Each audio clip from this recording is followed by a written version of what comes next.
Blog Talk Radio.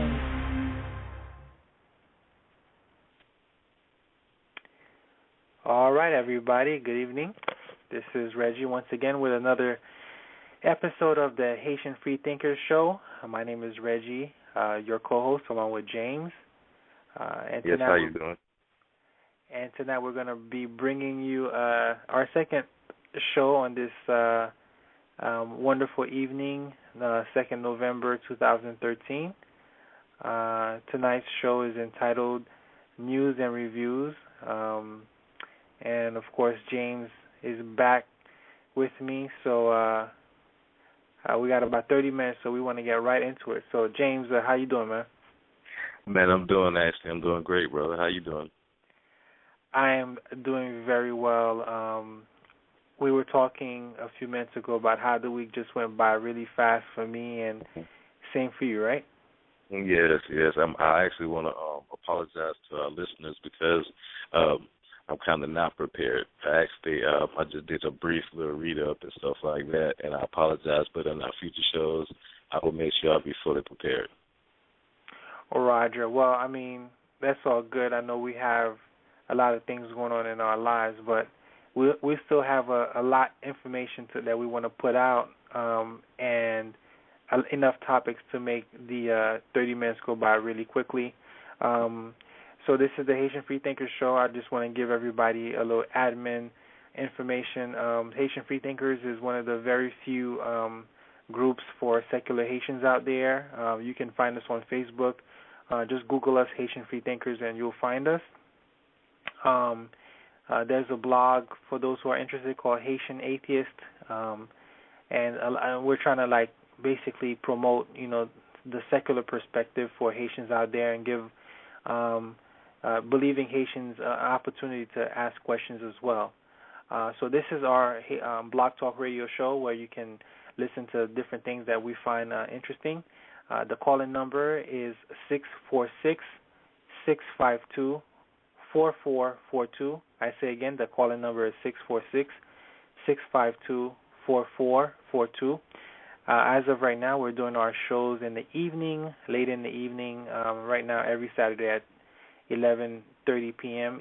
Eastern Standard Time, but that may change if necessary. So once again, my co-host is James, and he shared with me something pretty interesting, and that he is going to church tomorrow. Is that correct?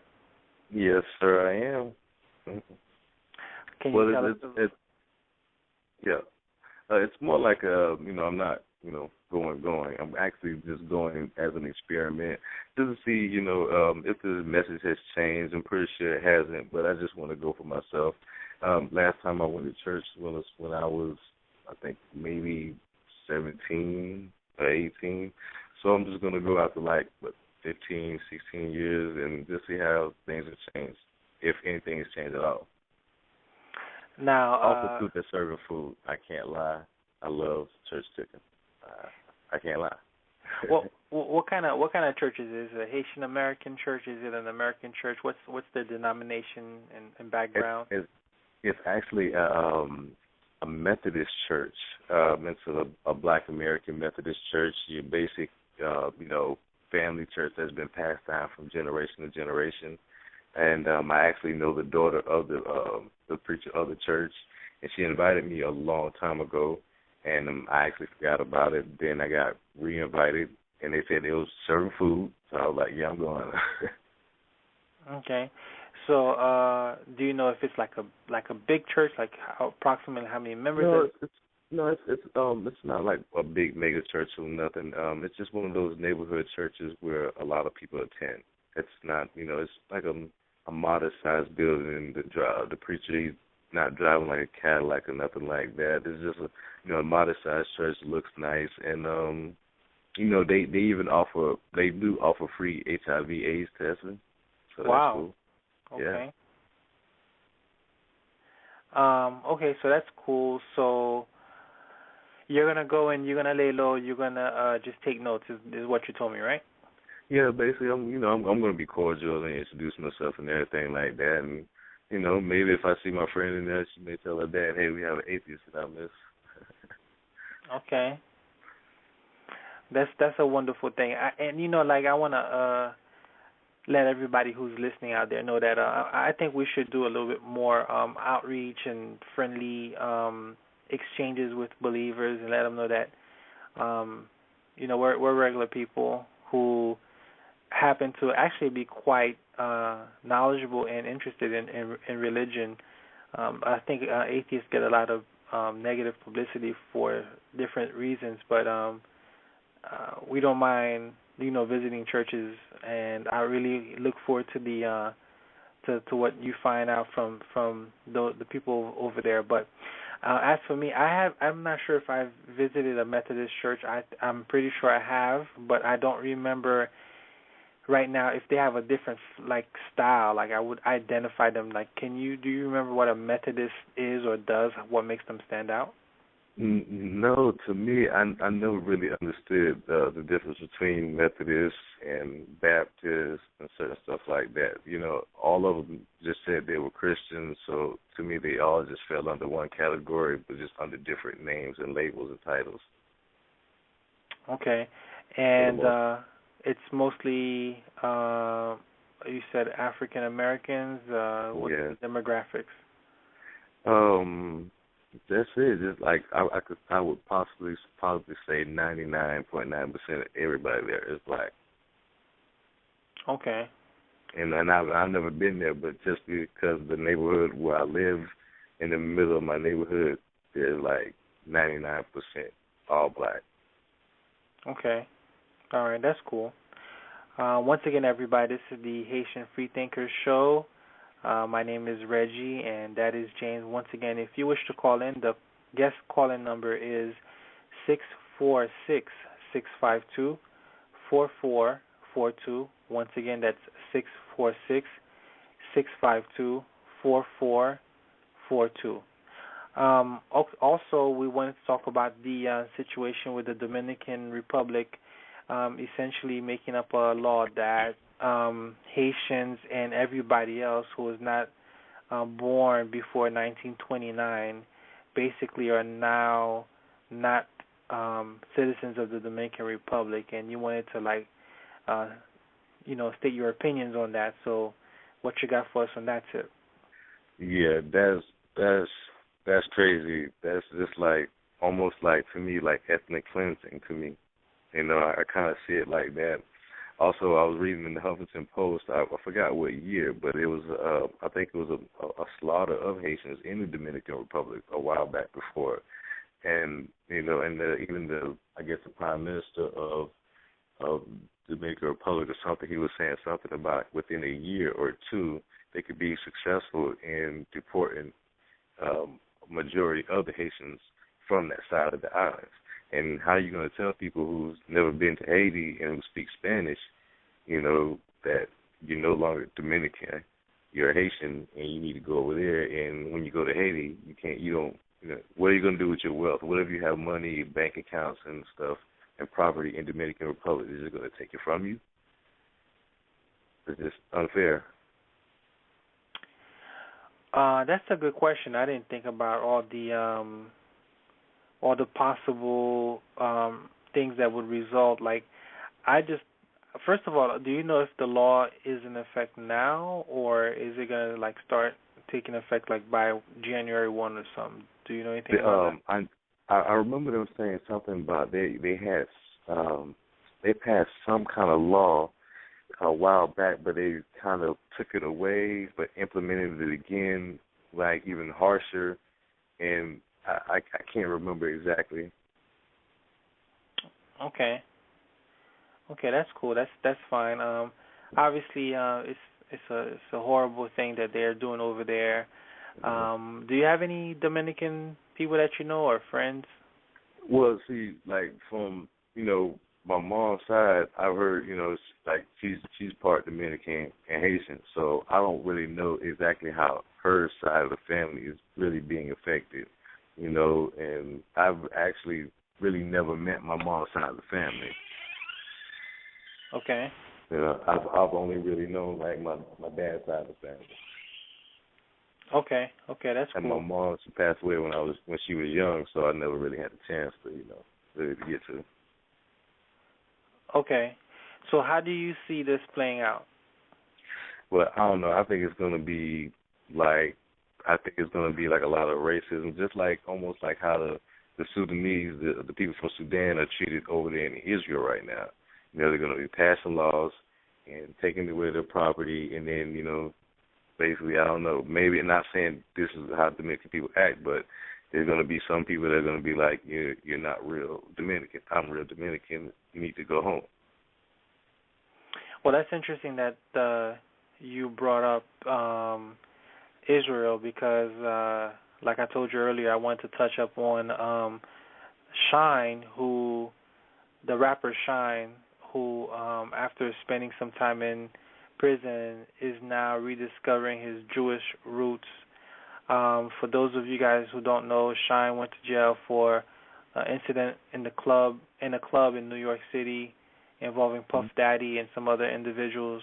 Long story short, he ended up spending about 10 years in jail, and they basically kicked him out of the United States. He's not supposed to be able to return anymore. His father is some kind of important person in the country of Belize, so they kicked him out to Belize, but he's still doing his thing. And I ran up on this story about him converting. Well, according to him, he didn't convert. He has Jewish roots. His grandmother is a Jew or whatever. When I was writing a blog on Haitian atheists, and so he got the curly fries, on the side of his head and everything. His head is actually bald in the middle. He's trying to, pull the part or whatever. Yeah, he looks like a Hasidic Jew. Yeah, he does.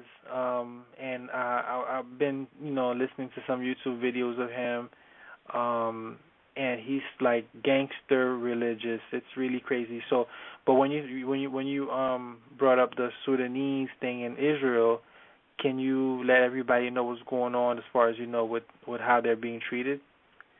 Yeah, just like good old fashioned Nazis, how the Nazis did the Jewish people in Germany during the time of Hitler, go home and all this other stuff like that. That's basically what they're doing to the Sudanese. They're rounding them up, putting them in camps, and like basically sending them out in the middle of the desert to go back, and some of them have been let out to be killed. So it's like some racially motivated mistreatment, yes. Right? The people are in the store shopping, and there'll be a Jewish kid right there in the lady ear or the guy's ear saying, "This is my country. Go home. Go back to Africa." So these Sudanese are not Jews like by religion, or are they just like refugees overall? Yeah, they were like refugees who were leaving because of civil war and strife in their country, and so at first the Jewish people were accepting them and letting them come in, because they were, I guess, migrant and they was, I guess, working in whatever jobs. But then after a while, the people started complaining, they're not joining in the military. They're not really bringing any really prosperous, I guess, any money into this country. They're actually draining us. And then they were like, we need to get them out of here. And even one of the prime ministers even said during a meeting that I think on the video that I saw that he wanted to get every last Sudanese people out of the country within a year. And he said it was possible to do it. So my question is, I wonder if Shine knows about that, because like I've seen him on one of the Jewish one of the Israeli state television shows talking about his past and everything, and basically just representing for the Jewish group. And it's kind of weird seeing a black man, from my perspective, sit amongst all these white people who are supposed to be Jews, even though we know a little bit of history about how they're not supposed to be Jews, but we're not going to talk about that tonight.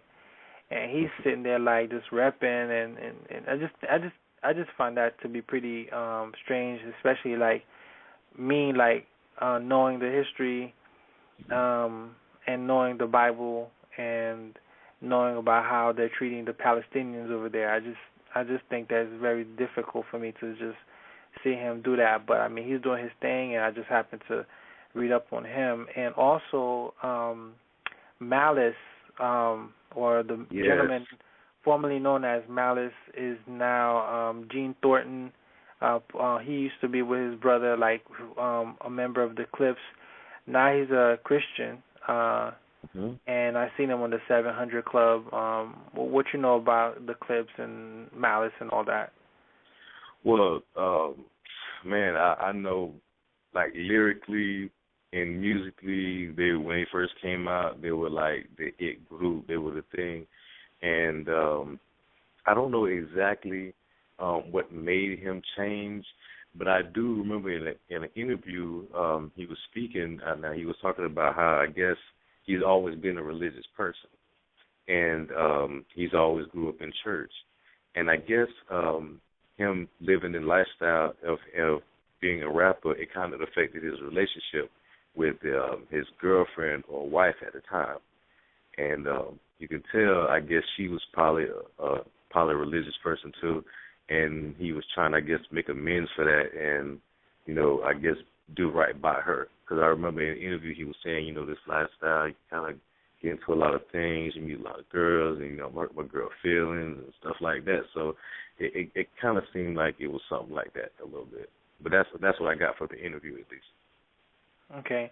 Well, he was promoting a book as well, so, like, I'm not saying that he's not authentic, but, like, he was promoting a book, and I'm looking at his page right now on Wikipedia, and I didn't know that he was 41 years old, but, so... He's 41 years old? He was born in August 18, 1972, yeah. Man, see, a lot of those guys, they come in the game, they're married, they have kids, they have relationships, like Ja Rule. He was married and had a kid and everything while he was carrying on different relationships and stuff when he was hot, Okay. Well, yeah, a lot of these guys are older than they say they are, but and they have wives and stuff, Yeah, and it's funny you mentioned that because Sean was basically talking about different people that are not that he's having beef with, but he talked about the game, and he talked about Rick Ross, which is supposedly talking about how I think he's trying to be religious as well. I mean, I've been disconnected from the hip hop situation. Well, I think his problem he had with Rick Ross is Rick Ross, he came out with a mixtape, God Forgives, I Don't, and then he also, before that, he came out with another mixtape, and it had the actual Star of David. And also the Star of David, and there are some gangs that actually use the Star of David as their gang symbol too. So that's why they were saying he had beef and he had problems with certain people. So as a Jew, Sean, and he's trying to get himself hot again, try to make beef with somebody who used a symbol that, is part of your religion. That's an easy target. That's an easy reason to go after that guy, Okay, well, I certainly didn't know that. And this is the kind of thing you learn by listening to the Haitian Free Thinkers. Once again, my name is Reggie with my co-host James. If you wish to call in, the number is 646-652-4442. Once again, that's 646-652-4442. As of right now, our shows come on 11:30 p.m. Every Saturday, Eastern Standard Time. Show some love for the Haitian Free Thinkers. We're a secular group, of atheists, agnostics, and basically non-religious people. But however, we show love to everybody as long as you show love to us. And James is just, hitting us off with some information which, I didn't even know right now because, like I said, I've been kind of disconnected from the music scene for a little bit. But also, I wanted to bring to everybody's attention that this morning I saw my first episode of Preachers of L.A. I don't know. Have you seen anything about the preachers of LA, James?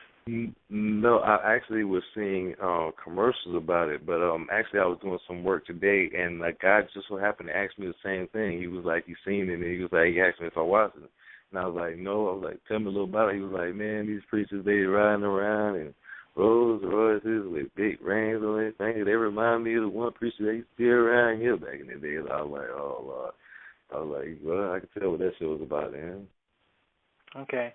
Well, I saw like the trailer to the show a few months ago, and this morning I made myself sit down and watch it because like I heard about it, and it's basically just as you would think like of any of the current reality shows. Like I don't keep up with the reality shows, but it's to me it's a joke. It's coonery. Exactly. You have a token white couple, and then you have, I think, 4 preachers. You got baby mama drama. The only thing you're missing, like, which is a classic ingredient to these shows, is the homosexual angle. You know what I'm saying? Like, there's no gay preacher there, but I'm sure they could, save that till the end of the season when the ratings start to die off. But basically, you have wealthy people, wealthy preachers that, to me, they're making money straight up off of the people. And, me and my wife, we're sitting there thinking, like, can anybody not feel upset about the fact that they're making mad cheese? You know what I'm saying? And then, but, like, it looks like it's Hollywood and hyped and everything. And every now and then you hear something about God. You know what I'm saying? And personally, I'm not mad at their success as far as them being wealthy, you know what I'm saying? I just wonder about the psychology of the people as they see them drive in their Rolls Royces.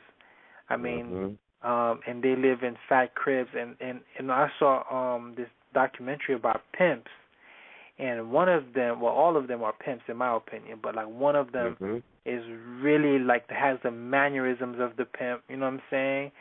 And I really wish one day that I would be able to speak to these people, and I just want to have them say like, yeah, I'm a business person, and I would really like for them to say that they're pimps. And I don't really have a whole lot of respect for those people, but at the same time, it's not really their fault that they getting their hustle on. I'm just looking at the people and say, like, what is it that you find so attractive in these people? Because, like, I really feel from the episode that I saw that the majority of the members of the church are largely ignorant when it comes to religion. You know what I'm saying? Like, you cannot, if you give them a 10-question test, depending on what you ask them, I think they're going to get most of it wrong. The religion that they are following is basically an American cultural phenomena, with some, famous names. You say Jesus, you say God, you say Bible, and then you ask them, if Thomas Jefferson's in the Bible, some of them would say yes, you know what I mean? So you're right. So that's the way I feel about it. And, the area in L.A. that some of them operate out of, it's really, like, crappy. We're talking about the Comptons of the world and everything. And I'm like, I hope that they give back in some ways besides, like just, dancing and everything back to the community. And I know they do some positive stuff. I'm not saying it's all negative. But there's something about seeing these people making money exclusively from their ministries that I just can't get down with that. So what do you think about that? Man, to me, the preacher to me is the pimp. To me, the pimp's ultimate goal and how he keeps the people trapped in his stable is by selling a dream. He's selling a vision. He's selling a dream, and he's an actor. And a preacher is he's a pimp. He's an actor. He's selling you a dream, and your money, he's spending it and saying God has blessed him with it.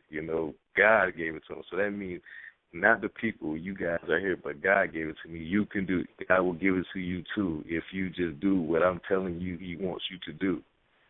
And you will have the same thing. So these people are just investing, and then some of them may even feel like, you know what, I want to leave, but they're like, you know what, I've invested so much, you know, I don't want to stop, and then next thing you know, all my blessings are gone, and then somebody else gonna get my blessings. I don't know. You can't pin religion in a corner. That's what kind of frustrates me about it, because it will just change, and it's like water or air. You know, no matter what you put it inside, it's going to fit it. You know, it's going to make itself fit. You know, you can tell it. You can tell them something crazy. Like you tell them every day, the slavery in the Bible is condoning all that, and I tell them, I show them the verses and everything, and it's like it just don't hit them, or it just make them come up for a reason in their head to do a Jedi mind trick to come up with an excuse for why God say slavery is good. You know, it just boggles my mind how they would. And you just sit there and you can look at them in their face, and you can almost kind of see their brain doing flips in his head to you know, to make up for what you just told them. You know, that's pretty accurate. I totally agree with you. The only thing I'm wondering right now at this very moment is like, I mean, since it's a business in a way, do they like have turf wars over like membership? Because I'm not sure if their buildings are physically close to each other. I'm gonna say no, but like, man, you know, if you were in my neighborhood, I'm telling you, there's a church right across the street from a church, and then maybe a block away across the street from that church, and I'm telling you, it's crazy in my neighborhood how many churches it is. Every time you walk down the street, there's a church. Right, because I mean, amongst other things, they get a lot of tax benefits. Mhm. You know, so like if you learn how to do that, like I'm thinking, like I've thought about it, like I need to learn the game seriously, that so I can, like, you know, funnel my money through it, because I've seen it live where like my old church member, we went to a Radio Shack and we bought a camera, and he presented a paper to the cashier, and he didn't have to pay tax or something. And I looked at him like, yo, you think that's like kosher? You know, he was like, yeah, you know, because we're an institution. And I'm thinking to myself, if I'm part of that organization, I can use that to do my own personal bidding, and nobody, you know, will be the wiser. And I think I remember asking him, like, does he think it's okay for everybody to have that benefit as far as, like, other religious institutions like mosques and whatever? And I remember him saying that he would basically think it should be just Christian only or something to that effect. And I just know that they're very creative. I know that they're very crafty. I was doing some other research, and I remember hearing that what's that dude in Texas, bald-headed, T.D. Jakes. He don't open his books to the public like they're supposed to, but they're not. You know, they don't show their financial books for his church, the Powerhouse. So, I mean, that's just the way it goes. You know, like you said, we can show them proof of his slavery in the Bible. We can do a lot of things, but unfortunately, like, the people's brains are in such a condition that we might as well, like, run naked. We might as well streak naked in the middle of the church just to get them to, like, pay attention to some coonery, and then you hit them off with some knowledge to be like, nah, we just did that to get your attention, because obviously, you know, your brain's so fried that you can't even tell up from down. And I'm not trying to disrespect nobody. That's just the way it is, because, man, it's crazy out there. But I mean, we can talk for hours on that tip. But the clock shows about 45 seconds or so. So unfortunately, we're gonna have to start wrapping this up. So this is the Haitian Freethinkers with James and Reggie. Obviously, the next show will be next Saturday. So what is that? 9 November at 11:30 p.m. Join us. We'll have some more information for you. If you wish to look up the Haitian Freethinkers, feel free to Google us, and you'll find us. We are mostly on Facebook. and we look forward to hearing from you. Ask questions, and James will tell us about his adventure in church and much more. Once again, my name is Reggie, and this has been the Haitian Free Thinker Show, and we'll look for you next Saturday. All right, bye, everybody. We are now in overtime, and just like the last show, we got like basically extra 3 minutes. The clock shows 0000, but that portion of that conversation was recorded, so I think it was a great show. Yeah, me too. And it's now midnight officially. And what time does the church situation begin? Actually, it starts at 11 o'clock, and it ends at 1 o'clock, and then they have an afternoon service at 5. Okay. And I think, from what I get from the lady, I think they're serving the food at 5 to make sure people come at 5. Hey, that's smart though. Like smart, man. How does it go? Like, is it this? Do you get served in the beginning, or do they hold it hostage till the end? I think they're gonna hold it hostage to the end. That's what you gotta do. It's all good. I'm not really. I'm just. I'm joking about the food, but actually, I do want to go and just see, man. I don't think the recipe has changed. I think the recipe is still the same. They just keep getting new customers, and the old customers are just veteran, loyal customers. Yeah. It sounds like it's going to be a pretty laid back situation, and you're not kidding about the food as far as I'm concerned. I can tell you from personal experience. I went. They do have. Oh man, they do have awesome food now. I'm not going to turn down the plate. I remember going to an Episcopalian church in North Miami, not mostly because of food, but I like the fact that they serve food. I used to had some good friends over there from the neighborhood, and I remember noticing how like the priest, he swung this thing with incense in it. I knew that they were not Catholic, but they were like Catholic light. I mean, I was still learning on my own at the time, and that was one of the moments that, because the church was very, very, very boring, and I used to actually like read the Bible, like, because I was so bored, and I remember being in shock when I read that the God of the Bible was upset because the first two humans ate from the tree of knowledge, and me coming from an environment where my parents wanted me to supposedly go to school and be smart, I was pretty shocked that God, it seemed like God didn't want you to be smart, which I ended up finding out that that's basically true, the God of the Bible, that is.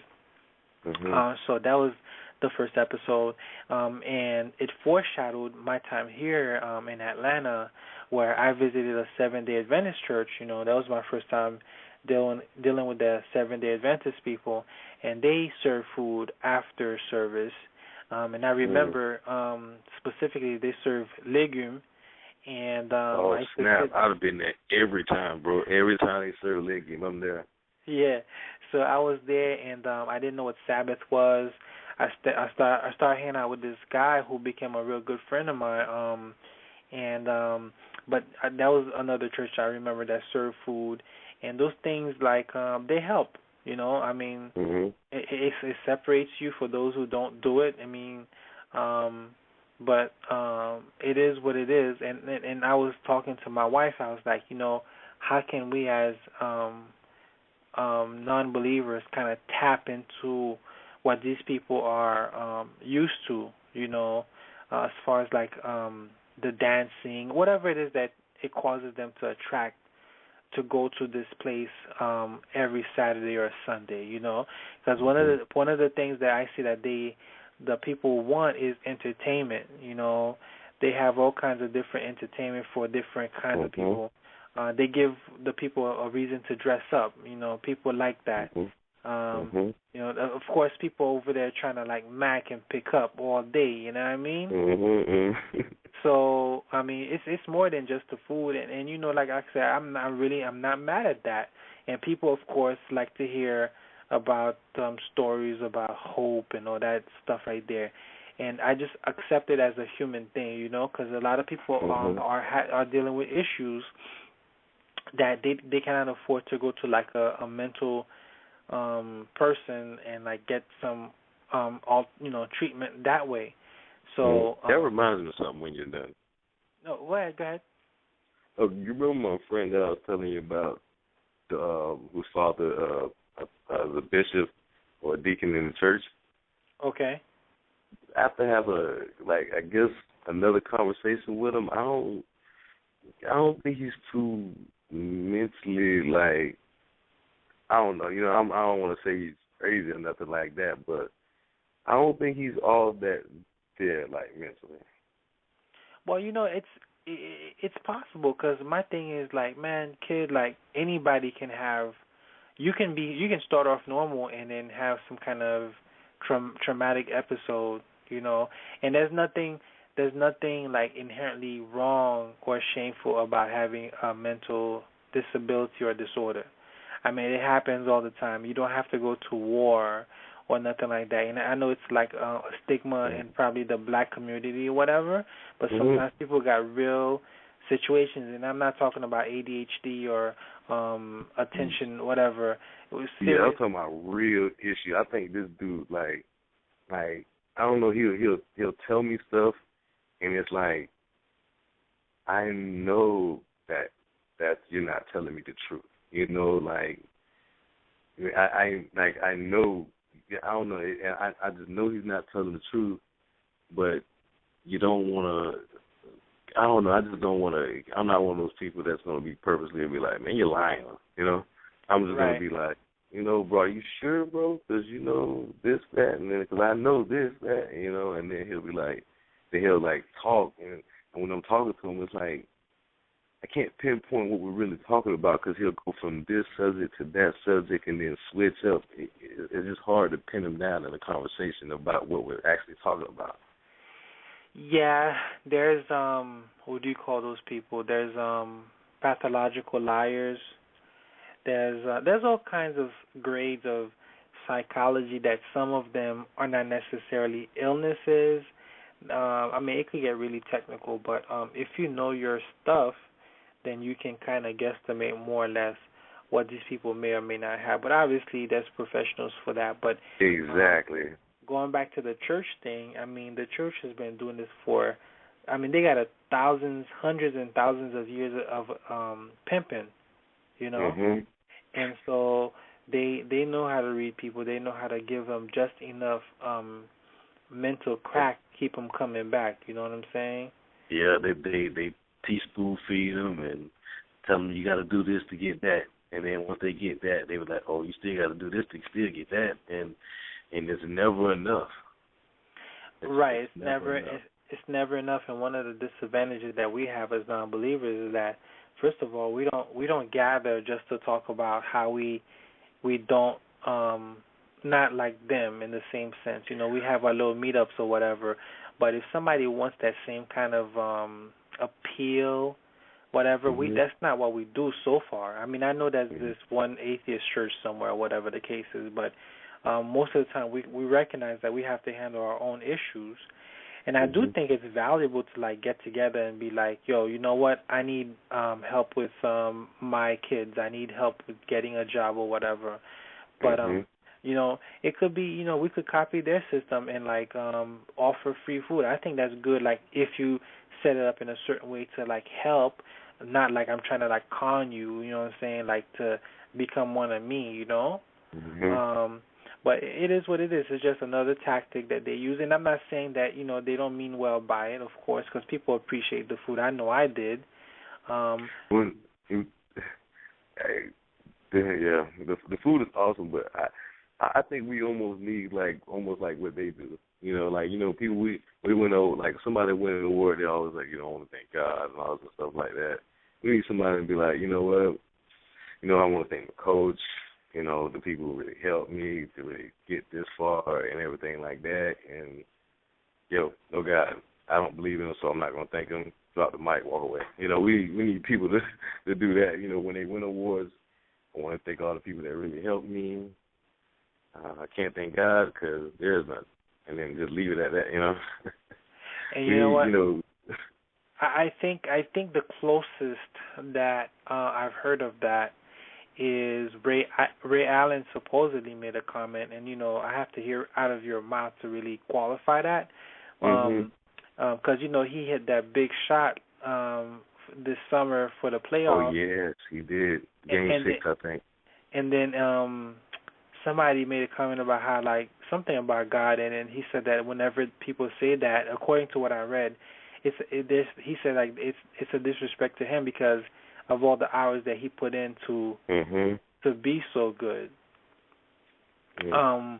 I don't know if America's ready for someone to get on the mic on a big show and say there is no God or anything like that.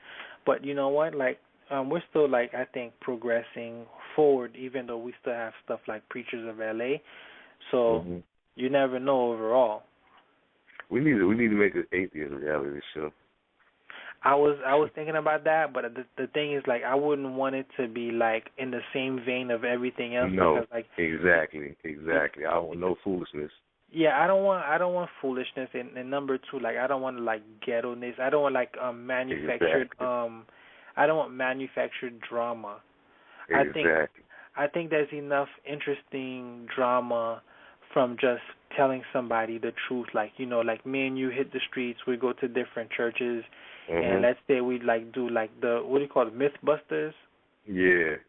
You know, I think that's dramatic enough because people are gonna like be like, who are these two black dudes or whatever the case is, and we go and we have versathons with them. We could spit lyrics as much, like you spit this, I spit this back at you. You know what I'm saying? Because I know my Bible and I know my Quran. Let's do this. You know what I'm saying? Like, for example, let me tell you real quick about like as far as non-coonery, but like still has the same kind of flavor as far as tension.